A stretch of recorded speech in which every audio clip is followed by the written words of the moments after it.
Parfois, la vie vous arrache tout ce que vous aimez et ne vous laisse rien d'autre qu'une prière et la clé d'un endroit où vous n'avez jamais voulu aller. Pour Noah Brigg, cet endroit était là. Cabane de son défunt grand-père, une épave délabrée au milieu de nulle part que sa propre famille qualifiait de piège mortel. Après avoir perdu sa femme à cause du cancer et son emploi suite à une restructuration, Noah n'eut d'autre choix que de faire ses valises avec son fils de 8 ans, Milo, et de partir pour les bois du Nord. La cabane tombait en ruine. Les habitants étaient peu accueillants et l'hiver approchait à grands pas. Tandis que Noah passait ses journées à colmater les brèches et à se demander comment ils allaient survivre, le petit Milo explorait la forêt autour d'eux. Leur nouvelle maison. Un après-midi, poursuivant un renard roux à travers les arbres, Milo découvrit quelque chose d'enterré sous la mousse et les racines, la porte d'une cave cachée que son grand-père avait gardée secrète pendant des décennies. À l'intérieur de cette cave se trouvait quelque chose qui allait changer leur vie à jamais. Mais quel secret le grand-père de Noah avait-il protégé toutes ces années? Mais avant de reprendre le fil, dites-nous d'où vous nous écoutez. Et si cette histoire vous touche, abonnez-vous, car demain, je vous ai réservé quelque chose de vraiment spécial. La clé en laiton semblait plus lourde qu'elle n'aurait dû dans la paume de Noah alors qu'il se tenait devant la porte patinée de la cabane. 3 mois auparavant, il était chef de projet dans une société d'ingénierie de taille moyenne à Portland, rentrant chaque soir au sourire chaleureux de Sarah et aux bavardages enthousiastes de Milo sur ses aventures de CE2. 3 mois auparavant, il avait un avenir qui avait du sens. Maintenant, Sarah était partie, enterrée sous une simple pierre de granit portant son nom et les dates qui marquaient une vie bien trop courte. Le cancer l'avait emporté rapidement une fois qu'il s'était propagé, laissant Noah naviguer dans le labyrinthe déroutant des factures médicales, des frais funéraires et de la douleur creuse qui remplissait chaque recoin de leur petit appartement. Lorsque l'entreprise annonça des licenciements 2 semaines après les funérailles, le nom de Noah figurait sur la liste. Des coupes budgétaires. Disait-il, rien de personnel. 15 ans de service dévoué réduits à des indemnités de licenciement couvrant à peine 2 mois de loyer. L'appel de l'avocat concernant la propriété de son grand-père lui avait d'abord semblé une mauvaise blague. Noah n'avait pas parlé au vieil homme depuis plus de 10 ans, pas depuis la dispute amère qui avait divisé la famille. Son grand-père, Ezra Brigg, était ce que sa mère appelait diplomatiquement et difficile, un vieil ours bourru qui vivait seul dans les bois et refusait toute tentative de réconciliation. Quand le père de Noah mourut jeune, Ezra avait blâmé la mère de Noah d'avoir éloigné la famille de ses racines. Le ressentiment avait couvé pendant des années jusqu'à ce qu'il semble plus facile de prétendre que le vieil homme n'existait pas. Mais Ezra s'était souvenu d'eux dans son testament, laissant la cabane et ses 47 acres à Noah avec une simple note, pour quand tu auras besoin de te souvenir qui tu es. À l'époque, Noah l'avait considéré comme une insulte finale. Maintenant, avec les avis d'expulsion qui s'accumulaient et son compte d'épargne affichant 2 chiffres, l'héritage avait un aspect différent. Il avait l'aspect de la survie. Le trajet vers le nord avait duré 6 heures à travers un terrain de plus en plus isolé. Milo avait pressé son visage contre la vitre passager.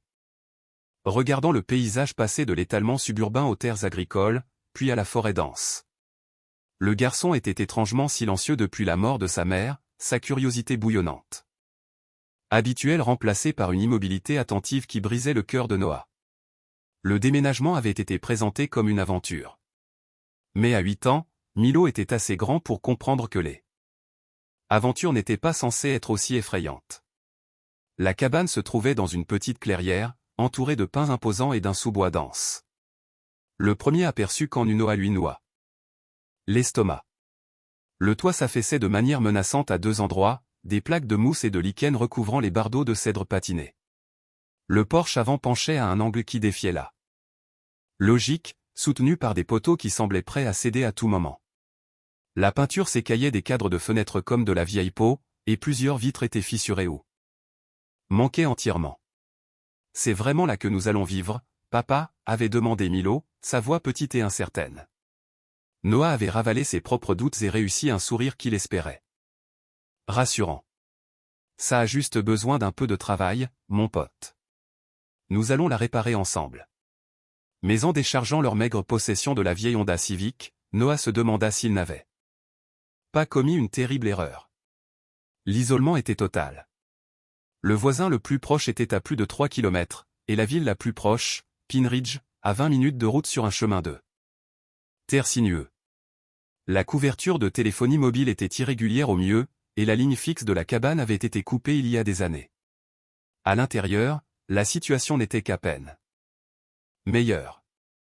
La pièce principale était plus grande que Noah ne l'avait imaginé, avec une cheminée en pierre dominant un mur et des poutres apparentes traversant le plafond, mais des années de négligence se manifestaient partout. Des taches d'eau sur les murs, des planchers lâches et l'odeur de moisi de l'humidité et de l'abandon. La cuisine était fonctionnelle, mais datée. Avec un réfrigérateur au propane qui geignait et cliquetait de façon menaçante. La salle de bain avait l'eau courante, heureusement, bien que les tuyaux gémissaient et tremblaient à chaque utilisation. Milo avait revendiqué la plus petite des deux chambres, sa seule fenêtre donnant sur la forêt derrière la cabane.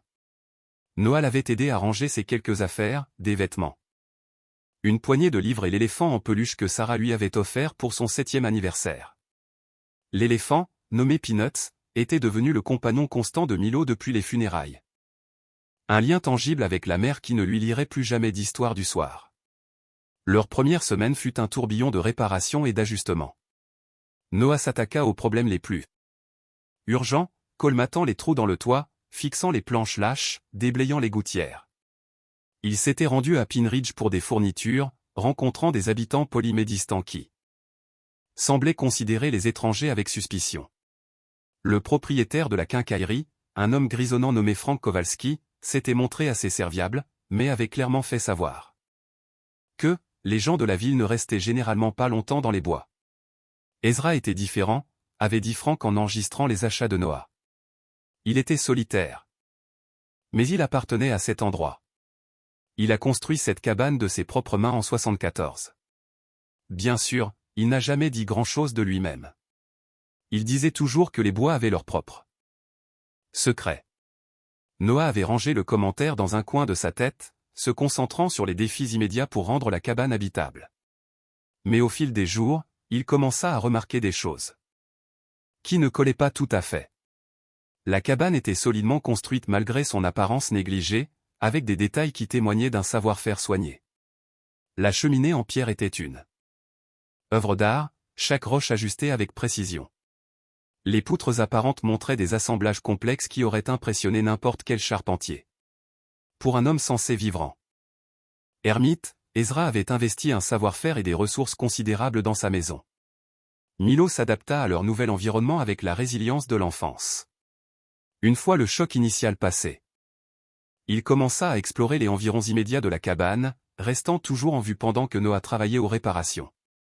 Le garçon semblait attiré par la forêt, passant des heures à observer le jeu de lumière à travers le couvert végétal ou à suivre les chemins des écureuils industrieux et des tamias bavards.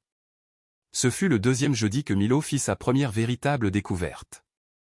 Noah était sur le toit, remplaçant des bardeaux endommagés, lorsqu'il entendit son fils appeler depuis la lisière des arbres, « Papa, viens voir ça ». Noah descendit prudemment, trouvant Milo accroupi à côté d'une souche de cèdre massive à environ 50 mètres derrière la cabane. Le garçon passait ses doigts le long de profondes rainures sculptées dans le bois patiné. « Regarde, papa. Grand-père Ezra a fait des dessins dans l'arbre. » Noah s'agenouilla à côté de son fils, examinant les marques de plus près. Ce n'était pas de simples rayures. Quelqu'un avait délibérément sculpté des symboles et ce qui ressemblait à une carte partielle sur la surface de la souche. Les lignes étaient patinées mais toujours claires, montrant ce qui semblait être des points de repère et des distances. Au centre se trouvait un symbole qui ressemblait à une petite maison avec un X marqué en dessous. « Qu'est-ce que tu penses que ça veut dire » demanda Milo, les yeux brillants de curiosité. « Je ne suis pas sûr, mon pote, » répondit Noah. Bien que quelque chose dans la sculpture le mette mal à l'aise. Probablement juste d'anciens balises de sentier. Ton arrière-grand-père connaissait très bien ces bois. Mais en rentrant à la cabane, Noah se surprit à jeter un coup d'œil par-dessus son épaule vers la souche sculptée. Le symbole le perturbait. Il était trop délibéré. Trop intentionnel pour être un simple balise de sentier, et le X sous la forme de maison semblait pointer dans une direction spécifique, plus profondément dans la forêt. Ce soir-là, alors que Noah préparait le dîner sur le récalcitrant réchaud au propane, il se retrouva à penser à son grand-père pour la première fois depuis des années. Ses souvenirs d'Ezra étaient compliqués.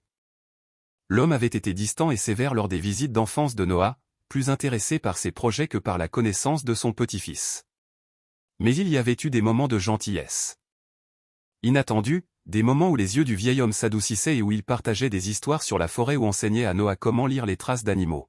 « Parle-moi de grand-père. » Ezra, dit Milo soudainement, comme s'il lisait les pensées de son père. Noah posa sa spatule, réfléchissant à ce qu'il pouvait partager. « C'était ton arrière-grand-père, en fait. Le père de mon père. Il a vécu ici longtemps, presque 40 ans. Pourquoi ne lui rendions-nous pas visite ? » C'était une question que Noah redoutait. Comment expliquer les querelles familiales et la fierté têtue à un enfant qui avait déjà tant perdu ? Parfois, les adultes ont des désaccords qui durent trop longtemps, dit-il finalement. J'aurais aimé que nous fassions la paix avec lui. Avant sa mort. Milo absorba cette information avec l'expression sérieuse qu'il avait si souvent portée ces derniers temps. Tu crois qu'il nous a laissé la cabane parce qu'il était désolé ? La possibilité avait traversé l'esprit de Noah, mais il n'était pas prêt à l'explorer. Peut-être, mon pote. Peut-être qu'il voulait juste s'assurer que nous avions un endroit où aller quand nous en aurions besoin. Après le dîner, ils s'assirent près de la cheminée, Noah lisant à haute voix l'un des livres de Milo, tandis que le garçon s'appuyait contre lui. La chaleur du feu et le rythme régulier des mots étaient apaisants, créant une poche de paix dans leur monde incertain. Pour la première fois depuis la mort de Sarah, Noah ressentit quelque chose s'approchant du contentement. Mais alors que le feu se consumait en braise et qu'il portait Milo, assoupi, au lit, les yeux de Noah ne cessaient de se poser sur la photo de famille qu'il avait trouvée sur la cheminée. Elle montrait un Ezra beaucoup plus jeune, debout à côté de la cabane, qui semblait neuve et impeccable sur la photo couleur délavée. L'homme sur la photo portait des vêtements de travail et une expression sérieuse, mais il y avait quelque chose dans ses yeux, une vigilance, comme s'il gardait des secrets que l'appareil photo ne pouvait capturer. La photo était dans un simple cadre en bois, qui avait été fissuré à un moment donné et réparé avec une précision méticuleuse. Des dégâts d'eau avaient taché un coin de l'image, mais quelqu'un avait pris soin de préserver ce qui restait. C'était le seul objet personnel qu'ils avaient trouvé dans la cabane, tout le reste ayant été enlevé par l'avocat chargé de la succession. Alors que Noah s'installait dans son lit cette nuit-là, écoutant les sons inconnus de la forêt, le ululement d'une chouette, le bruissement de petites créatures dans le sous-bois, le hurlement lointain de ce qui aurait pu être un coyote. Il se demanda quels autres secrets la cabane pouvait bien receler. Ezra avait vécu ici pendant 4 décennies, pourtant l'endroit semblait vide d'histoires personnelles. Où étaient ses livres ? Ses papiers, ses souvenirs ? Qu'avait-il fait de lui-même toutes ces années seul dans les bois ? Dehors, le vent s'intensifia, faisant gratter les branches de pin contre les murs de la cabane comme des doigts cherchant à entrer. Noah remonta sa couverture et essaya d'ignorer le sentiment que lui et Milo n'étaient pas tout à fait seuls, que la forêt elle-même observait et attendait de voir ce que ces nouveaux arrivants feraient de l'héritage qu'ils avaient reçu. Le matin, Milo ferait sa découverte. Mais cette nuit, le secret dormait paisiblement sous la mousse et les racines, attendant qu'un garçon curieux et un renard roux les réveillent de leur long sommeil.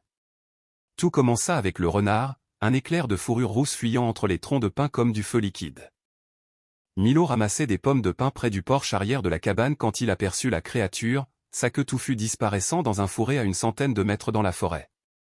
Sans réfléchir, il laissa tomber sa récolte et se lança à sa poursuite, ses baskets s'enfonçant avec un bruit de succion dans le sous-bois humide. Milo, appela Noah depuis l'endroit où il colmatait. Encore un trou dans le revêtement de la cabane. Ne va pas trop loin.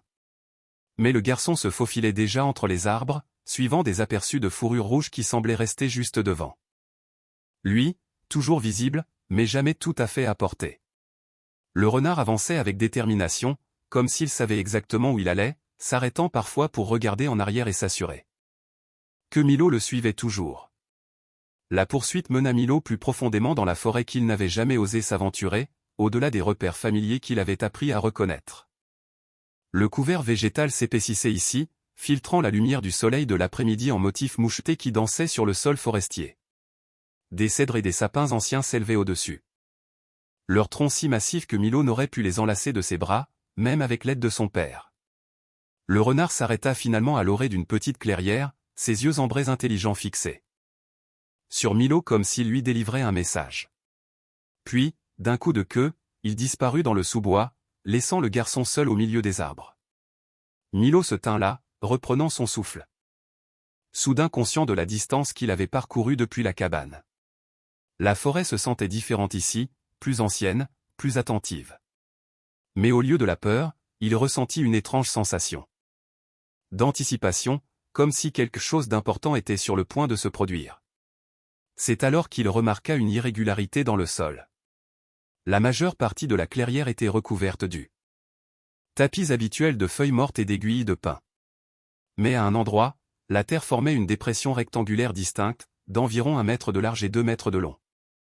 Les bords étaient partiellement cachés par la mousse et les vignes rampantes, mais la forme était trop parfaite pour être naturelle.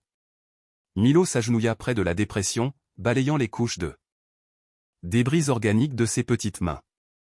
Ses doigts rencontrèrent quelque chose de dur et de lisse sous la végétation, du bois usé par les intempéries, mais toujours solide. Au fur et à mesure qu'il dégageait davantage le revêtement, le contour devint indubitable, une porte encastrée dans le sol et camouflée par des décennies de végétation forestière. La porte était faite de planches épaisses, maintenues par des charnières en fer qui avaient, d'une manière ou d'une autre, résisté à la rouille malgré leur âge. Un lourd anneau métallique servait de poignée, bien qu'il ait fallu toute la force de Milo pour le dégager de l'emprise des racines et de la mousse qui l'avait envahi. La porte s'ouvrit avec un gémissement de protestation, révélant un escalier en pierre descendant dans l'obscurité. Un air frais s'éleva d'en bas, portant l'odeur de la terre sèche et de quelque chose d'autre, quelque chose qui rappela à Milo l'ancien garage de son grand-père à Portland, où les outils et les objets mécaniques avaient leur propre odeur particulière. « Papa » appela Milo, sa voix résonnant étrangement dans le calme de la forêt. « Papa, viens vite. » Il fallut plusieurs minutes à Noah pour retrouver son fils, suivant les cris excités du garçon à travers les arbres. Quand il atteignit enfin la clairière, la vue de la porte de la cave ouverte le figea. « Milo, éloigne-toi de là, dit-il sèchement, ses instincts parentaux l'emportant sur la curiosité. Cela pourrait être dangereux. Mais Milo vibrait d'excitation. « Papa, regarde. C'est comme une pièce secrète sous la terre. Grand-père Ezra a dû la construire. » Noah s'approcha prudemment, son esprit parcourant toutes les possibilités. Une vieille cave à légumes, peut-être. Ou un abri anti-tempête, mais la construction semblait trop sophistiquée pour un simple entrepôt. Les marches en pierre étaient taillées et ajustées avec précision, menant à ce qui semblait être un espace souterrain substantiel. « Nous devrions retourner à la cabane, » dit Noah, bien que sa propre curiosité commençât à l'emporter sur sa prudence. « Cherchez une lampe de poche et... Il y a déjà de la lumière là-bas. » Interrompit Milo, désignant l'ouverture. « Regarde. » Noah regarda dans la cave et réalisa que son fils avait raison. Une faible lueur émanait d'un endroit. En dessous, trop stable pour être de la lumière du soleil réfléchie. Quelqu'un avait installé un éclairage électrique dans cet espace caché. « S'il te plaît, papa, » supplia Milo. « Juste un coup d'œil rapide. Je te promets que je resterai juste derrière toi. » Contre son meilleur jugement, Noah se retrouva à descendre les marches en pierre, Milo le suivant de près. La cave était plus grande que ce qu'il avait imaginé, environ 6 mètres carrés, avec des murs en pierre ajustés et un sol en béton lisse. Mais ce furent les contenus qui le firent s'arrêter et regarder. L'espace était aménagé comme un atelier ou un laboratoire, avec des établis le long de 2 murs et des étagères contenant un assortiment d'équipements et de fournitures. Le plus surprenant de tout était le système électrique. Un petit générateur dans un coin était connecté à une série de lumières et à ce qui semblait être un ventilateur d'aération. Tout était couvert de poussière mais semblait être en état de marche. Mais ce qui attira l'attention de Noah fut le mur du fond où un vieux projecteur de cinéma était posé sur une table en bois, entouré de dizaines de bobines de films qui ne pouvaient contenir que des films. À côté du projecteur se trouvait un drap blanc tendu entre 2 poteaux, créant un écran de fortune. « Qu'est-ce que c'est que tout ça ?» murmura Milo, sa voix emplie d'admiration.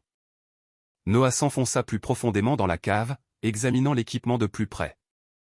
Le projecteur était un modèle vintage Bell & Howell des années 1940, le genre utilisé dans les écoles et les Petit cinéma.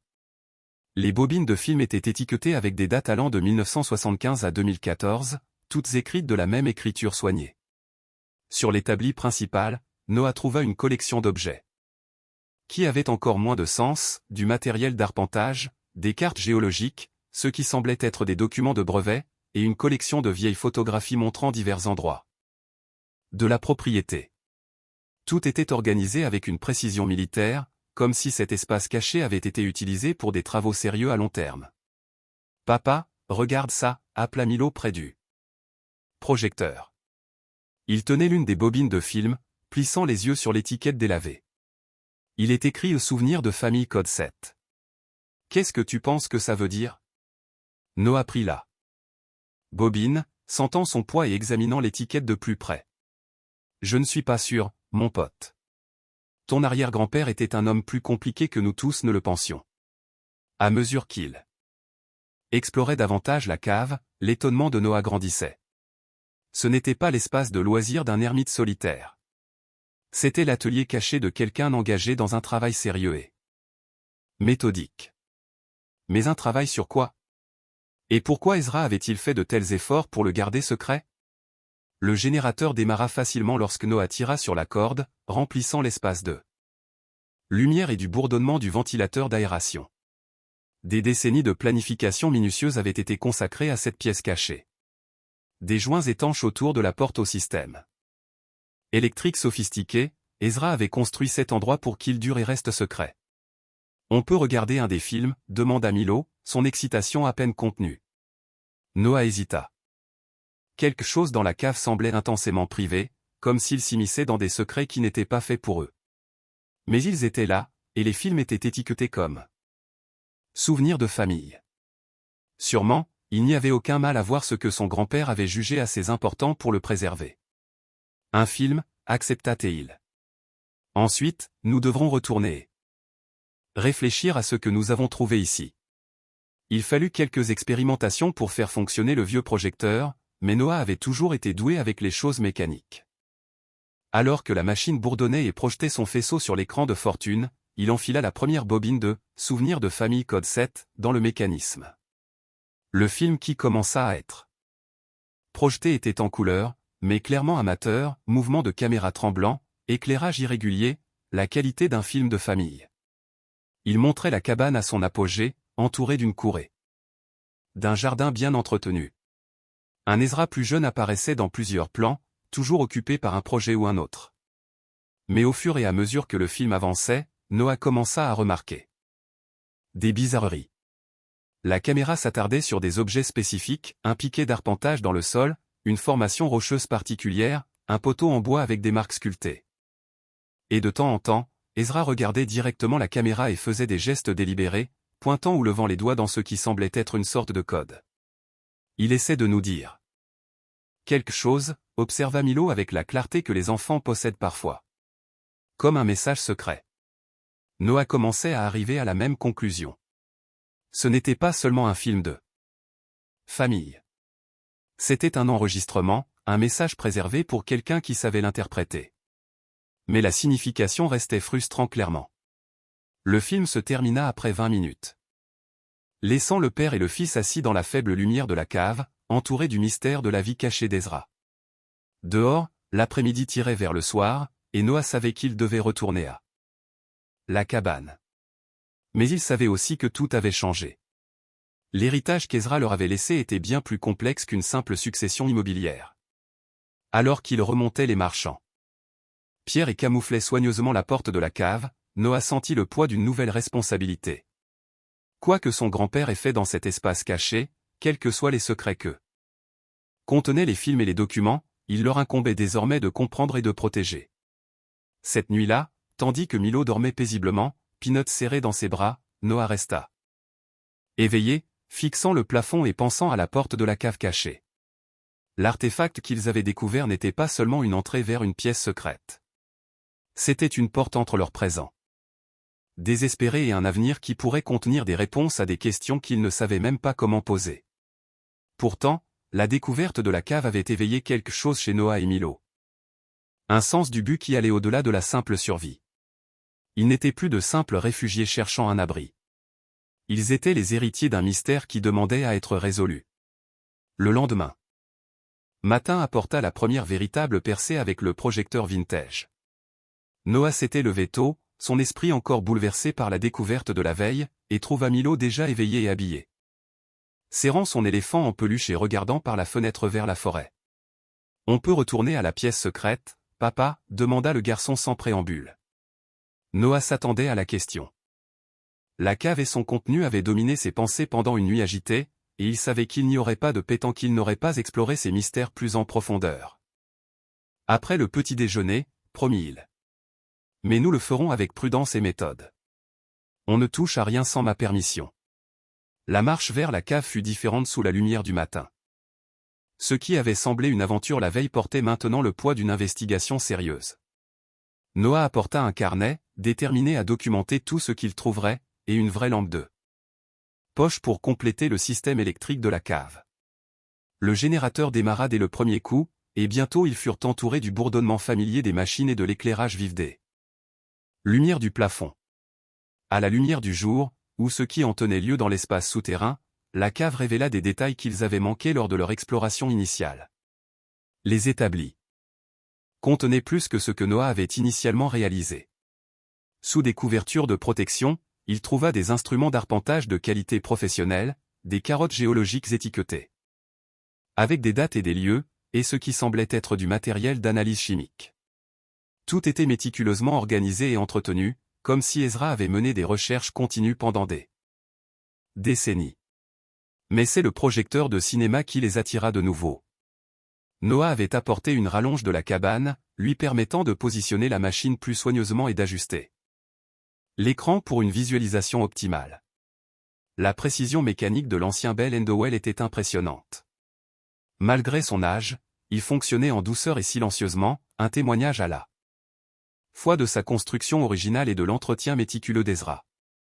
Le projecteur lui-même était une chose magnifique, son boîtier en chrome et métal noir réfléchissant les lumières de la cave. Construit à une époque où les machines étaient conçues pour durer des générations, il représentait un niveau de savoir-faire rarement vu dans l'équipement moderne. Chaque engrenage et mécanisme avait été entretenu avec un soin obsessionnel, huilé et ajusté pour préserver un fonctionnement parfait pendant des décennies d'utilisation. Essayons un film différent, suggéra Milo. Examinant les bobines étiquetées. Celui-ci dit le registre d'arpentage phase 1. Le film qui en émergea était radicalement différent des souvenirs de famille qu'ils avaient regardés la veille. Tourné dans un style documentaire avec une caméra stable, il montrait Ezra effectuant ce qui semblait être un relevé topographique professionnel. Il se déplaçait systématiquement sur la propriété, prenant des mesures, recueillant des échantillons de sol et documentant ses découvertes dans un carnet relié en cuir. Ce qui frappa le plus Noah fut l'expertise évidente de son grand-père. Ce n'était pas le travail d'un amateur. Ezra manipulait l'équipement d'arpentage avec l'habileté d'un professionnel, et sa méthodologie était rigoureuse et approfondie. Le film le montrait marquant.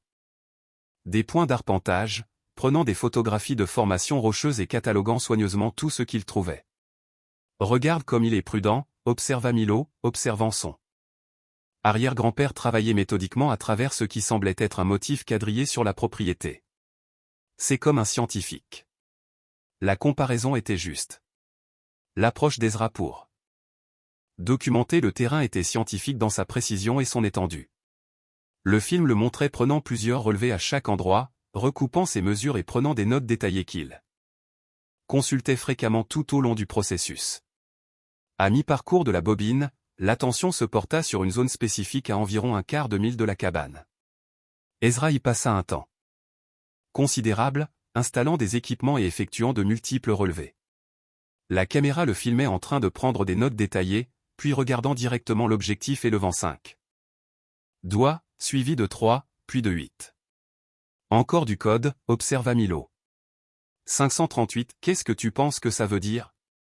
Noah mit le projecteur en pause, étudiant l'image figée du visage sérieux de son grand-père. Je pense que cela pourrait être des coordonnées ou peut-être une référence à quelque chose dans ses notes. Nous devons trouver sa documentation. La recherche de documents écrits les amena à explorer la cave de manière plus systématique. Noah avait remarqué des classeurs lors de leur première visite, mais n'avait pas eu le temps de les examiner correctement. Maintenant, avec le projecteur fournissant des preuves claires qu'Ezra avait mené des recherches sérieuses, trouver sa documentation écrite devint une priorité. Le premier classeur qu'ils examinèrent était fermé à clé, mais la clé était glissée sous une housse anti-poussière sur l'un des établis. Un autre signe de l'approche méthodique d'Ezra en matière d'organisation. À l'intérieur, ils trouvèrent des dossiers classés par date et par sujet. Chacun était méticuleusement étiqueté et référencé aux bobines de film correspondantes. Relevé de propriété, évaluation géologique. L'UNOA sur l'onglet d'un dossier. Recherche de brevets, technologies environnementales, correspondance juridique, droit de propriété intellectuelle. C'est incroyable. Milo, ton arrière-grand-père documentait tout. Les dossiers contenaient des cartes dessinées à la main, des schémas techniques et ce qui semblait être des copies de demandes de brevets. Mais plus intrigant encore, ils contenaient également de la correspondance avec diverses agences gouvernementales, suggérant qu'Ezra avait été en communication avec des fonctionnaires au sujet de ses recherches. Une lettre, datée de seulement 2 ans avant la mort d'Ezra, provenait du ministère de la Qualité de l'Environnement concernant les droits miniers sur sa propriété. Le langage était formel et bureaucratique, mais il suggérait qu'Ezra avait cherché une sorte de reconnaissance ou de certification officielle pour son terrain. « Papa, regarde ça » dit Milo, brandissant une photographie tirée d'un des dossiers. C'est le même endroit que nous avons vu dans le film. La photographie montrait la zone où Ezra avait passé tant de temps dans le film d'arpentage, mais cette image révélait des détails que le film avait manqués. Des formations rocheuses distinctives et un arrangement particulier d'arbres indiquaient clairement qu'il s'agissait bien de l'emplacement référencé par les chiffres 538. Mais ce qui rendait la photographie vraiment significative, c'était ce qu'elle montrait sous la surface. Quelqu'un avait utilisé un radar à pénétration de sol ou une technologie similaire pour cartographier les caractéristiques souterraines, et l'image résultante montrait ce qui semblait être une cavité souterraine substantielle exactement à l'endroit qu'Ezra avait arpenté. Il y a quelque chose d'enterré là-bas, réalisa Noah. Ou peut-être une autre pièce comme celle-ci. Les implications étaient stupéfiantes. Si Ezra avait construit plusieurs espaces cachés sur la propriété, s'il avait mené des recherches nécessitant ce niveau de secret et de documentation, alors leur héritage était bien plus complexe qu'il ne l'avait imaginé. Alors qu'il continuait à examiner le projecteur et ses équipements associés, Noah commença à apprécier la sophistication de l'installation d'Ezra. L'ancien Bell et Howell n'était pas seulement un projecteur de film. Il faisait partie d'un système de documentation intégré. Des accessoires supplémentaires permettaient de projeter des diapositives et des photographies, tandis qu'un magnétophone connecté pouvait fournir des commentaires audio synchronisés. Il pouvait regarder ses propres films et écouter ses notes en même temps, dit Milo, comprenant le système avec l'intuition que les enfants ont. Souvent pour les puzzles mécaniques. Noah testa le magnétophone, trouvant qu'il était chargé d'une bobine qui correspondait au film d'arpentage qu'il venait de regarder. La voix d'Ezra, claire et méthodique, fournissait des commentaires détaillés sur son processus d'arpentage, expliquant ses techniques et la signification de diverses mesures. La référence de grille 538 indique des lectures de densité inhabituelles, expliquait la voix enregistrée d'Ezra. Une analyse préliminaire suggère d'importants gisements minéraux à une profondeur de 12 à 15 pieds. Recommande un échantillonnage détaillé de carottes et une évaluation géologique. La révélation que leurs propriétés contenaient des gisements minéraux ajoutait une autre couche au mystère. Ces gisements étaient-ils précieux? Était-ce la raison pour laquelle Ezra était si secret au sujet de ses recherches? Et si oui, pourquoi n'avait-il pas simplement déposé les revendications? Approprié et extrait les richesses qui se trouvaient sous la surface? Mais au fur et à mesure que Noah écoutait les commentaires audio, une image différente commença à émerger. Les recherches d'Ezra n'avaient pas été axées sur l'extraction. Elles avaient été axées sur la protection. Ses relevés et ses évaluations étaient conçus pour documenter les ressources naturelles du terrain. Non pas pour l'exploitation, mais pour la préservation.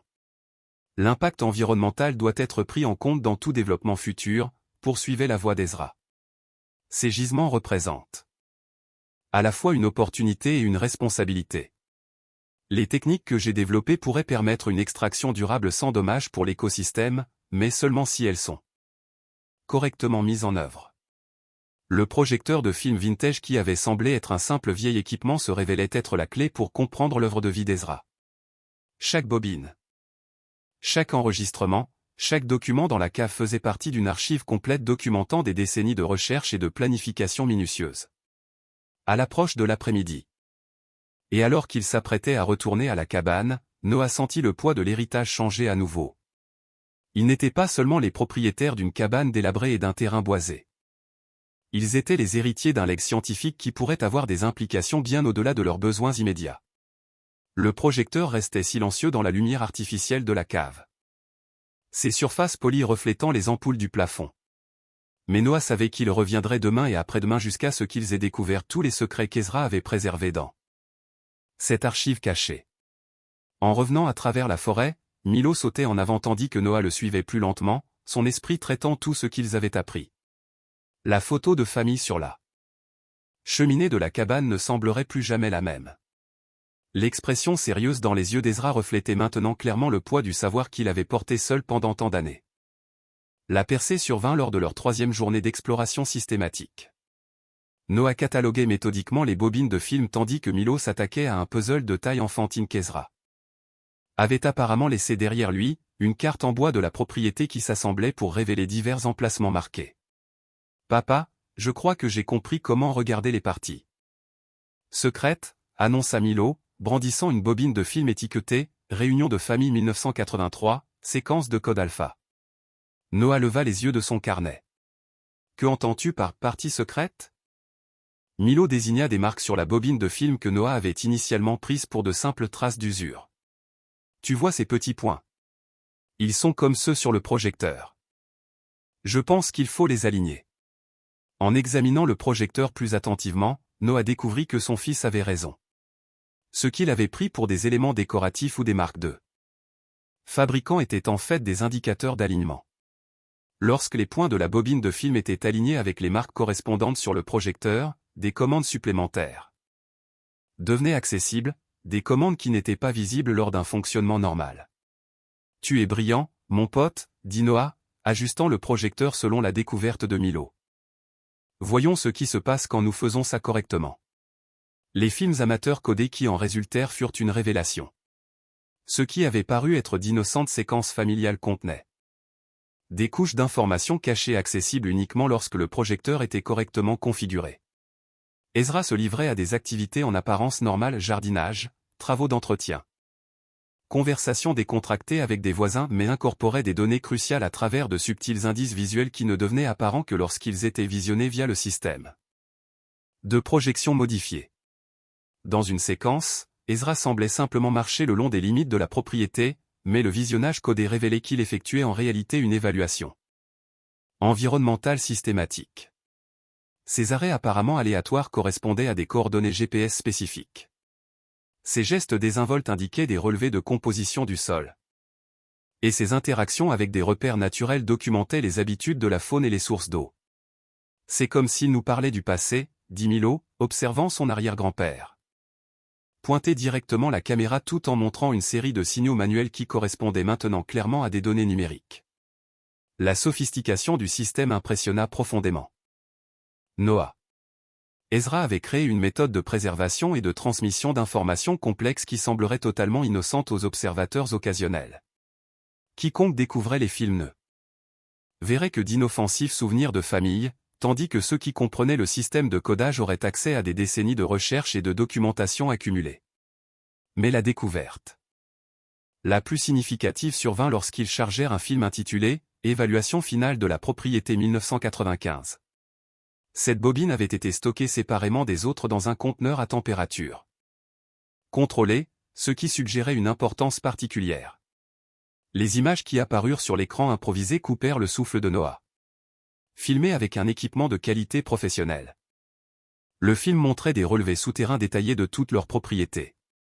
Grâce à un radar à pénétration de sol et à d'autres instruments sophistiqués, Ezra avait cartographié un vaste réseau de grottes naturelles et de filons minéraux sous leurs 47 acres.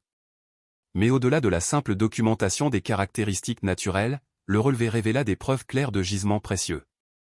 Des terres rares, des métaux précieux et des formations minérales qui semblaient bien plus étendues que ce que les relevés préliminaires vus dans les films précédents ne l'avaient suggéré. Regarde tous ces points lumineux.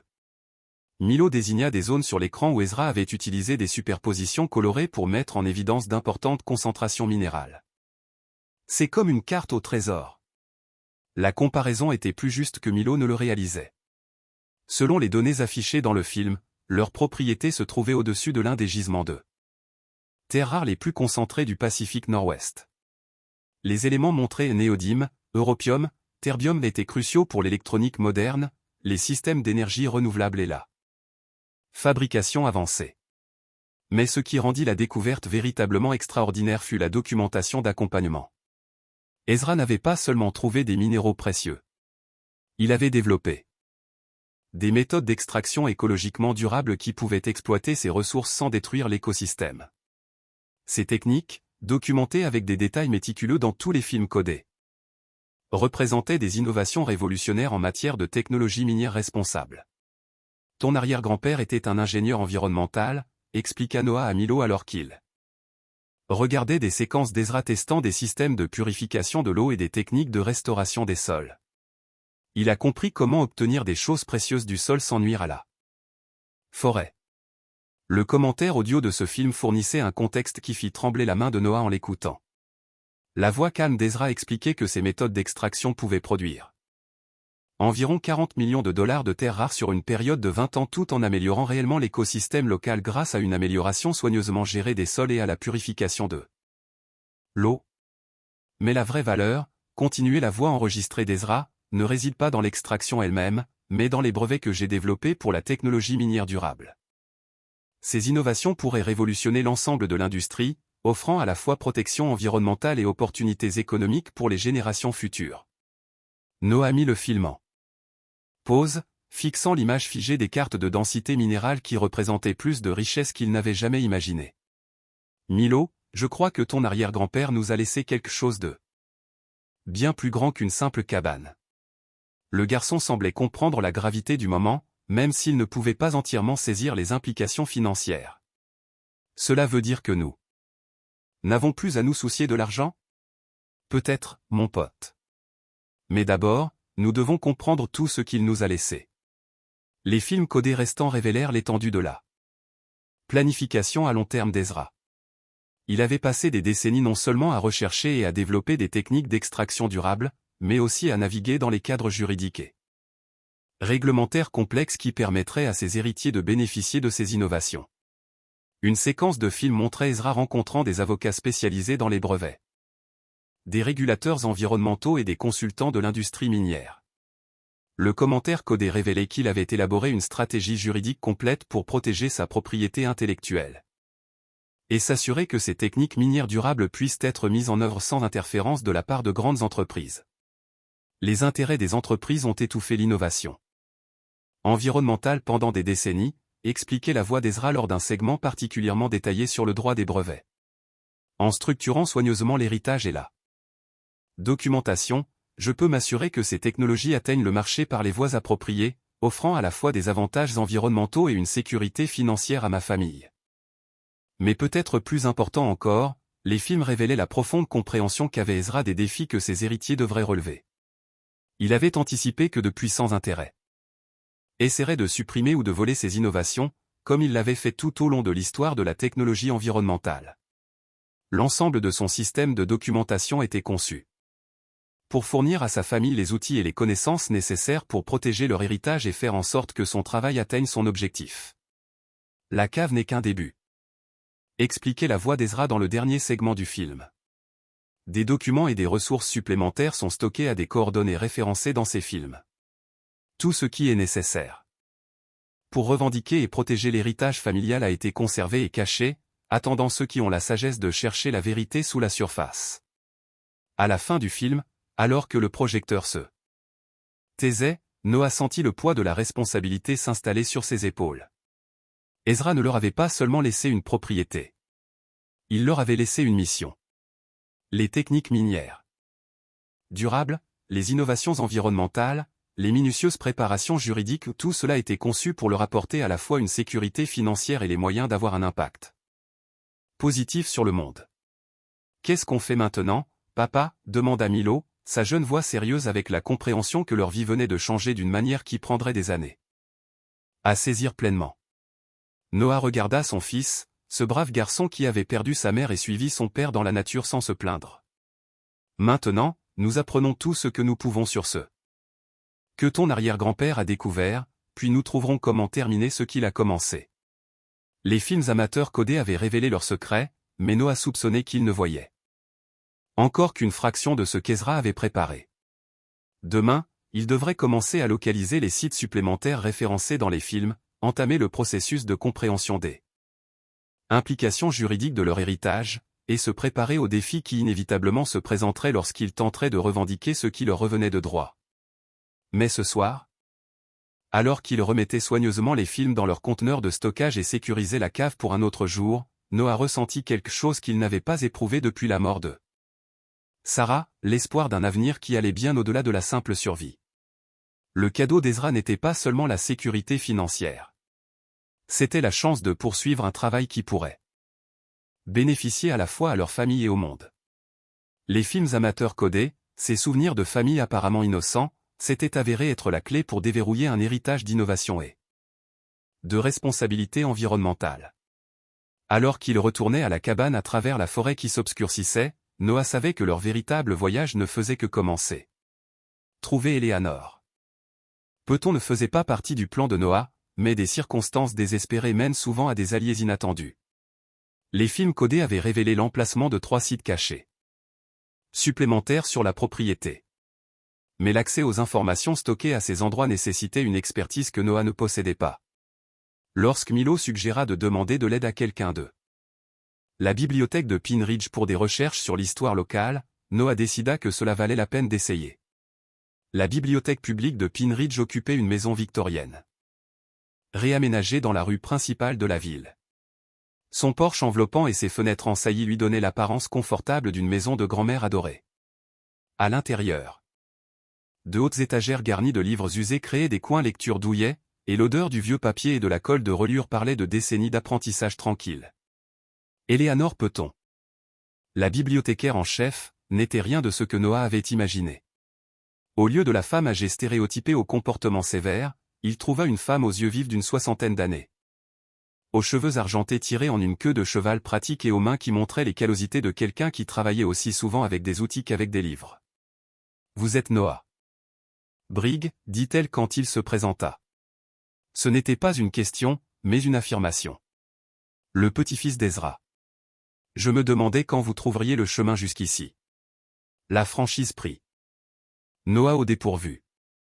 Vous connaissiez mon grand-père? Le sourire d'Eleanor contenait de multiples significations. Ezra Brigg était l'un des hommes les plus intéressants que j'ai jamais connus. Aussi l'un des plus secrets. Quand il est mort, j'ai pensé que quelqu'un finirait par venir chercher des réponses à des questions qu'il ne savait même pas encore poser.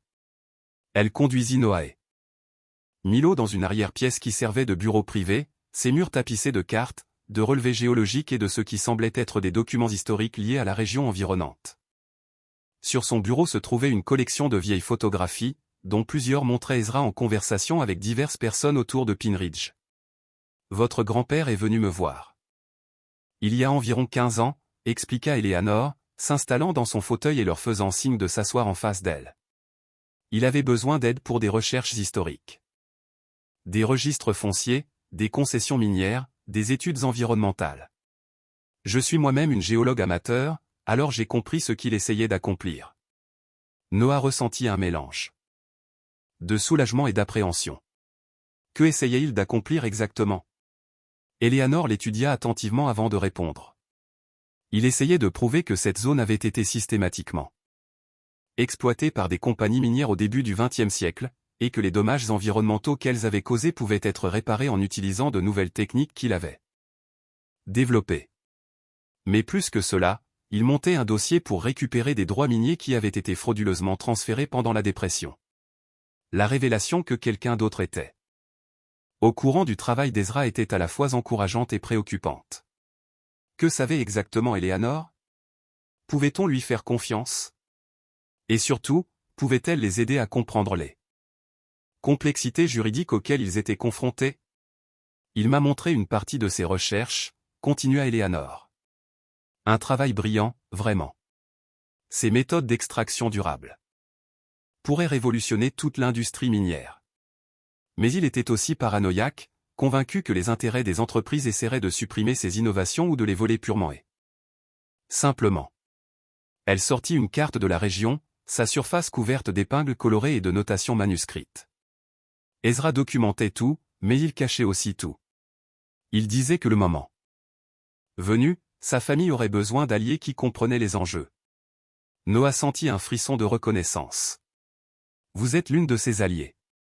Je le suis. Bien que j'avoue m'attendre à quelqu'un avec plus d'expérience dans les batailles juridiques et les intrigues d'entreprise. Aucune offense, aucune n'est prise. Il y a une semaine, j'étais un chef de projet sans emploi avec une femme mourante et une montagne de factures médicales. Je ne suis pas vraiment préparé aux intrigues d'entreprise. L'expression d'Eleanor s'adoucit. Je suis désolé pour votre perte. Ezra a mentionné votre situation dans ses lettres. C'est en partie la raison pour laquelle il était si déterminé à préserver son travail pour vous. La conversation continua pendant plus d'une heure, Eleanor expliquant le contexte historique des recherches d'Ezra. Pendant les années 1920 et 1930, plusieurs grandes sociétés minières avaient acquis des droits miniers dans toute la région par des manœuvres juridiques douteuses qui exploitaient des propriétaires terriens désespérés. Pendant la crise économique, on a dit aux familles qui avaient vendu ces droits qu'ils ne valaient rien. Que la terre ne contenait que de la terre et des rochers, expliqua Eleanor. Mais les entreprises en savaient plus. Elles avaient mené des relevés secrets qui avaient révélé d'importants gisements minéraux. Mais ce qui rendait la situation vraiment scandaleuse, c'est que les sociétés minières n'avaient jamais réellement extrait les minéraux qu'elles avaient revendiqués. Au lieu de cela, elles avaient conservé les droits comme des investissements, attendant que la technologie et les conditions du marché rendent l'extraction rentable. Pendant ce temps, les familles qui avaient vendu les droits restaient pauvres, ignorant qu'elles avaient été privées de fortunes potentielles. Le grand-père d'Ezra faisait partie de ces familles, révéla Eleanor. Le domaine original des briques comprenait des droits miniers qui ont été vendus pour presque rien en 1934. Ezra a passé des décennies à rechercher les précédents juridiques qui pourraient permettre de récupérer ces droits. Noah sentit les pièces du puzzle s'emboîter. C'est pourquoi il était si secret. Il ne développait pas seulement de nouvelles techniques minières. Il montait un dossier juridique pour récupérer des biens volés. Exactement. Et s'il réussissait, cela ne profiterait pas seulement à votre famille. Des dizaines d'autres familles de la région avaient vu leurs droits miniers leur être retirés par des transactions frauduleuses similaires. Ezra se voyait comme un combattant pour toutes ces familles. Eleanor se leva et se dirigea vers un classeur, en retirant un épais dossier marqué Recherche brique confidentielle. Il m'a demandé de le remettre à sa famille quand il viendrait chercher des réponses. J'attends ce jour depuis 5 ans. Le dossier contenait des copies de documents juridiques, d'enquêtes historiques et de correspondances qui fournissaient un contexte crucial pour tout ce que Noah et Milo avaient découvert dans la cave. Mais surtout, il contenait une carte détaillée montrant l'emplacement de ce qu'Ezra appelait ses archives primaires. Il y a plus que la simple cave que vous avez trouvée, expliqua Eleanor. Ezra a construit une installation beaucoup plus grande, plus profondément dans la propriété. C'est là qu'il conservait ses recherches et sa documentation les plus importantes. Elle désigna un endroit sur la carte qui correspondait à la poutre en cèdre qu'ils avaient trouvée dans la pièce principale de la cabane. La carte sculptée dans cette poutre n'est pas seulement décorative. C'est un guide précis pour trouver les archives primaires. Mais y accéder nécessite des connaissances qu'Ezra n'a partagées qu'avec quelques personnes de confiance. Noah étudia la carte sur la poutre en cèdre, la comparant à la documentation d'Eleanor. Les symboles sculptés qui avaient semblé être des décorations aléatoires étaient en fait un système de navigation sophistiqué, chaque marque correspondant à des repères et des distances spécifiques. Pourquoi ne pas simplement dire directement où tout était caché, demanda Milo, levant les yeux d'une collection de photographies qu'Eleanor lui avait donné à examiner. Eleanor sourit à la question pratique du garçon. Parce que ton arrière-grand-père comprenait que des gens puissants essaieraient de l'arrêter s'ils apprenaient ce qu'il faisait. En cachant ces informations dans des puzzles et des codes, il s'assurait que seule une personne véritablement engagée à trouver la vérité serait capable d'accéder à son travail. Alors qu'il s'apprêtait à quitter la bibliothèque, Eleanor tendit à Noah une carte de visite d'un cabinet d'avocats de Seattle. Quand vous serez prêt à engager une action en justice, ce sont les avocats avec lesquels Ezra travaillait. Ils sont spécialisés en droit de l'environnement et ont de l'expérience dans les affaires de fraude d'entreprise. La carte sur la poutre en cèdre prit soudain une nouvelle signification alors qu'il retournait à la cabane. Ce que Noah avait initialement considéré comme le passe-temps de son grand-père était en fait un guide précisément conçu vers une fortune. À la fois en richesse minérale et en propriété intellectuelle. Mais plus que cela, c'était une feuille de route vers la justice pour les familles qui avaient été flouées de leur héritage des décennies auparavant. Ce soir-là, alors que Noah étudiait les symboles sculptés à la lumière du feu pendant que Milo dormait, il sentit le poids de la responsabilité s'alourdir. Ezra ne leur avait pas seulement laissé un chemin vers la sécurité financière. Il leur avait laissé les outils pour combattre une injustice qui persistait depuis près d'un siècle. La carte sur la poutre en cèdre, sculptée dans la structure de soutien principale de la cabane, était plus qu'une simple décoration ou même une aide à la navigation. C'était une déclaration d'intention, un témoignage permanent de la détermination d'Ezra à faire justice, peu importe le temps que cela prendrait. Demain, il commencerait à utiliser les informations d'Eleanor pour localiser les archives primaires. Mais cette nuit, Noah traça les lignes sculptées avec son doigt et se demanda s'il avait le courage et la détermination de finir ce que son grand-père avait commencé. La découverte de l'alias de documents de brevet changea tout ce que Noah pensait comprendre de leur héritage. Ce qu'il trouva dans une boîte de classement poussiéreuse marquée « Documents de propriété originaux » n'était pas un simple titre de propriété. C'était un chef-d'œuvre de stratégie juridique qui attendait depuis près de 50 ans le bon moment pour remodeler l'ensemble du paysage des droits miniers de la région. Eleanor avait mentionné que certains documents nécessitaient une manipulation spéciale, mais Noah ne s'attendait pas à trouver des papiers qui devraient être examinés sous lumière UV pour révéler leur contenu complet. C'est Milo qui remarqua que certaines parties de l'acte semblaient plus sombres que d'autres, ce qui mena à la découverte qu'Ezra avait utilisé des encres spéciales pour cacher des informations cruciales en pleine vue. Sous la lampe UV qu'ils avaient trouvée dans la salle d'examen des archives, l'acte révéla un langage qui coupa le souffle de Noah. Ce qui apparaissait comme un transfert de propriété standard contenait en réalité une clause enfouie, légalement valide mais invisible pendant des décennies, attendant que les avancées technologiques rendent son contenu lisible. Le cédant transfère par les présentes non seulement les droits de surface de la propriété décrite, lisait le texte caché, mais réserve également à perpétuité tous les droits d'extraction minérale dans un rayon de 10 miles des limites décrites, les 10 droits devant revenir aux héritiers du cédant après satisfaction des exigences de restauration environnementale telles que détaillées dans les annexes jointes. Noah relut le passage 3 fois avant que ses implications ne s'imprègnent pleinement. Milo, je crois que ton arrière-grand-père possédait les droits miniers de la majeure partie de toute cette vallée. Les annexes jointes, également écrites à l'encre réactive au UV, détaillaient des exigences environnementales qui avaient semblé impossibles lorsque l'acte avait été initialement déposé en 1974. Mais avec les technologies d'extraction durable d'Ezra, ces exigences devenaient non seulement réalisables, mais rentables. Les techniques minières durables du cédant, précisait une annexe, doivent démontrer qu'elles améliorent réellement la santé de l'écosystème local sur une période de 20 ans. Après une telle démonstration, tous les droits miniers dans le rayon spécifié reviendront aux héritiers du cédant, ainsi qu'une compensation pour 50 ans d'extraction non autorisée par les détenteurs actuels des droits. Les implications juridiques étaient stupéfiantes. Si cet acte était valide, et la recherche préliminaire d'Eleanor suggérait qu'il l'était, alors Noah et Milo n'étaient pas seulement propriétaires de 47 acres. Ils étaient potentiellement les propriétaires légitimes de droits miniers couvrant près de 200 miles carrés des terres les plus riches en ressources du Pacifique Nord-Ouest. Mais au-delà de la portée de la revendication, c'est le timing qui révéla le véritable génie d'Ezra.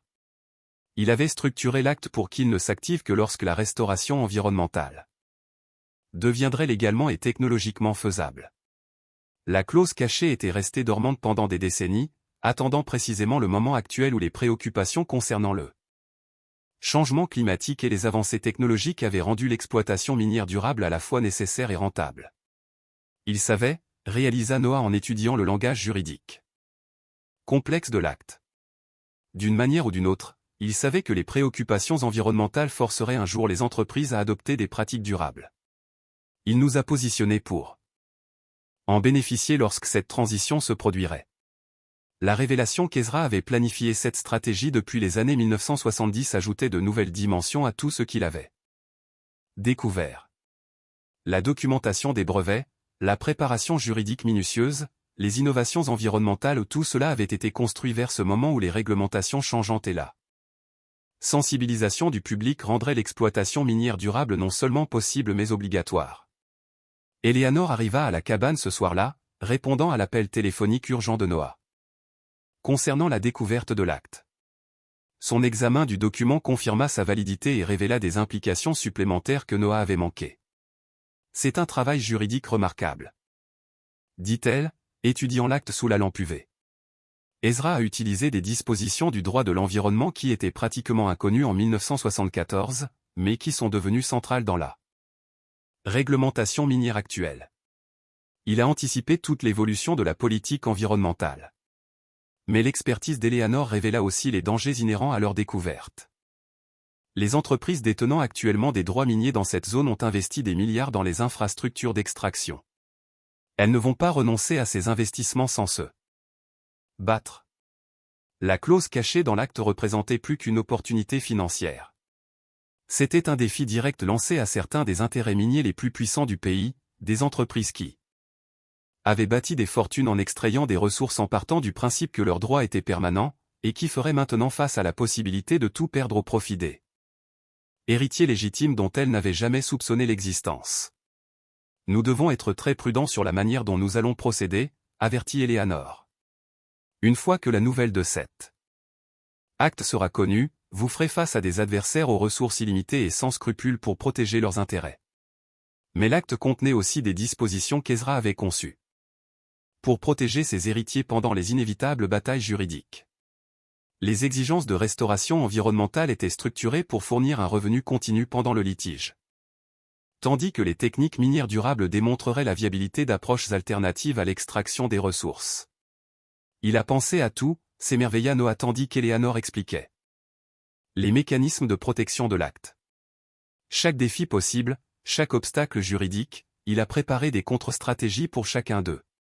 La découverte du véritable contenu de l'acte expliquait également pourquoi Ezra était resté éloigné de sa famille pendant tant d'années. La stratégie juridique qu'il poursuivait exigeait un secret absolu, et même des membres de la famille bien intentionnés auraient pu involontairement compromettre des décennies de planification minutieuse. Il a sacrifié ses relations pour protéger cette opportunité, réalisa Noah. Il a vécu seul pour que nous puissions avoir une chance d'obtenir justice. Mais peut-être plus remarquablement, l'acte révélait que les innovations environnementales d'Ezra n'étaient pas seulement des alternatives aux pratiques minières actuelles. Elles étaient des exigences pour revendiquer les droits miniers qu'il avait préservés. La clause cachée stipulait que les droits reviendraient à ses héritiers seulement après la démonstration que l'extraction durable pouvait être plus rentable que les méthodes traditionnelles. Il ne suffit pas de prouver que ces techniques fonctionnent, expliqua Eleanor. Vous devez prouver qu'elles fonctionnent mieux que ce que les entreprises font actuellement. Ezra a conçu cela comme une compétition entre la destruction environnementale et la restauration environnementale. Le défi était immense, mais la récompense potentielle l'était tout autant. Si Noah et Milo pouvaient démontrer avec succès les techniques minières durables d'Ezra, ils ne feraient pas seulement valoir des droits miniers d'une valeur de centaines de millions de dollars, ils forceraient également toute une industrie à adopter des pratiques environnementales qui pourraient aider à lutter contre le changement climatique et la destruction des écosystèmes. L'impact environnemental pourrait être encore plus important que l'impact financier, observa Eleanor. Si cet acte tient bon devant les tribunaux, il pourrait créer un précédent juridique pour les exigences de restauration environnementale dans les contrats miniers à l'échelle nationale. Alors qu'ils examinaient les implications de leur découverte, Noah commença à comprendre que l'héritage d'Ezra s'étendait bien au-delà de la sécurité financière de leur famille. L'acte juridique, avec sa clause cachée, était conçu pour déclencher une transformation dans la manière dont les ressources naturelles étaient extraites et gérées, en utilisant des incitations économiques pour promouvoir la protection de l'environnement. Ton arrière-grand-père ne se battait pas seulement pour ta famille, dit Eleanor à Milo au fil de la soirée. Il se battait pour toute la planète. Le garçon sembla saisir l'énormité de leur héritage d'une manière qui surprit les adultes. Alors, si nous faisons ça bien, nous pouvons aider à réparer la Terre et nous assurer d'avoir assez d'argent pour prendre soin de nous? C'est exactement ça, confirma Noah. Mais ça va être la chose la plus difficile que nous ayons jamais faite. L'acte qui semblait être un simple document de propriété était en fait une bombe à retardement qu'Ezra avait réglée pour exploser au bon moment de l'histoire environnementale. La clause cachée représentait des décennies de planification patiente, d'expertise juridique et d'innovation environnementale, toutes axées sur un seul objectif, prouver que la prospérité économique et la protection de l'environnement pouvaient fonctionner ensemble. Mais alors qu'Eleanor s'apprêtait à partir, et que Noah bordait Milo, le poids de leur découverte pesait comme une force physique. Demain, ils devraient commencer à défier certaines des plus grandes corporations du monde, armées de rien d'autre que la documentation méticuleuse d'Ezra et d'une conviction inébranlable que la justice pouvait encore prévaloir. L'acte juridique avec sa clause cachée révolutionnaire n'était pas seulement leur héritage. C'était leur arme dans une bataille pour l'avenir de la protection environnementale et de la gestion des ressources. La question était maintenant de savoir s'ils avaient le courage et la détermination de l'utiliser. Le journal d'Ezra apporta les dernières pièces d'un puzzle qui avait mis près de 50 ans à se compléter. Relié de cuir patiné et rempli d'une écriture méticuleuse, le journal relatait non seulement ses découvertes scientifiques et ses stratégies juridiques, mais aussi sa lutte personnelle contre des forces qui avaient semblé insurmontables. Noah trouva le journal dans le coffre le plus sécurisé des archives, protégé par de multiples serrures et des contrôles environnementaux qui avaient préservé chaque page en parfait état. Alors qu'il lisait les mots de son grand-père à la lumière des lampes soigneusement positionnées de l'installation souterraine, toute l'étendue de la vision d'Ezra devint claire. 15 juin 1975, lisait une entrée ancienne. Les compagnies minières pensent avoir gagné en volant nos droits miniers, mais elles n'ont fait que reporter la justice. La conscience environnementale grandit. La technologie avance. Un jour, quelqu'un aura les outils pour prouver que l'extraction durable est non seulement possible, mais plus rentable que leur méthode destructrice.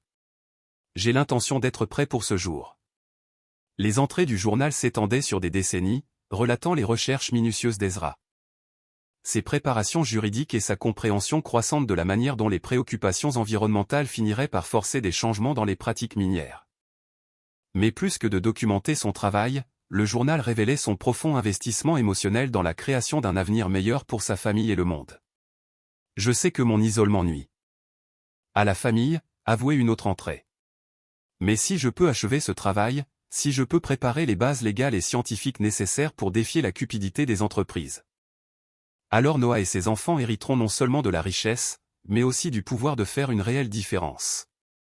En lisant ses réflexions personnelles, assis dans l'installation qu'Ezra avait construite de ses propres mains, Noah ressentit un lien avec son grand-père qui avait été impossible du vivant du vieil homme. Chaque équipement, chaque document soigneusement classé, chaque technique innovante représentait non seulement un accomplissement scientifique, mais aussi un amour exprimé à travers des décennies de labeur solitaire. Le journal révélait également l'opposition spécifique des entreprises qu'Ezra avait identifiées et préparées à affronter. Des profils détaillés de dirigeants miniers, d'avocats environnementaux et de fonctionnaires gouvernementaux peignaient un tableau de corruption systématique et de destruction environnementale qui allait bien au-delà de la simple recherche de profit. Morrison Mining Corporation sait que ces méthodes d'extraction détruisent le bassin versant, détaillait une entrée. Leurs rapports internes, que j'ai obtenus par des sources que je ne peux nommer, reconnaissent que leurs techniques causeront des dommages environnementaux permanents. Pourtant, ils poursuivent leurs opérations car les profits à court terme l'emportent sur les conséquences à long terme dans leurs calculs. Mais peut-être plus. Remarquablement, le journal documentait l'infiltration réussie d'Ezra dans les réseaux d'entreprises et gouvernementaux au fil des ans. Travaillant sous diverses identités et par l'intermédiaire de contacts soigneusement cultivés, il recueillit des informations confidentielles sur les opérations minières, les dissimulations environnementales et la manipulation réglementaire qui fourniraient des preuves cruciales dans les batailles juridiques à venir. La clé pour vaincre le pouvoir des entreprises, avait écrit Ezra, est de comprendre comment ils fonctionnent. Elles dépendent du secret, de la capture réglementaire et de l'ignorance du public. En documentant leurs méthodes et en développant des alternatives supérieures, nous pouvons exposer leur vulnérabilité et forcer le changement par des actions légales et la pression publique. À mesure que Noah lisait plus profondément dans le journal, il découvrit que les préparatifs de son grand-père s'étendaient bien au-delà des documents juridiques et de la recherche scientifique. Ezra avait bâti un réseau d'alliés au sein du mouvement environnemental, de la communauté universitaire et même du monde des entreprises. Des gens qui partageaient sa vision du développement durable et attendaient le bon moment pour soutenir sa cause. La docteure Sarah Chen, de l'Institut environnemental du Pacifique, a accepté de fournir une vérification indépendante de mes techniques d'extraction, notait une entrée. Le professeur Michael Torres, de la faculté de droit de Stanford, servira d'expert pour les précédents droits de l'environnement. Rebecca Martinez, du Fonds de défense de l'environnement, coordonnera la stratégie médiatique lorsque nous rendrons publique notre démarche. L'étendue de la préparation était époustouflante.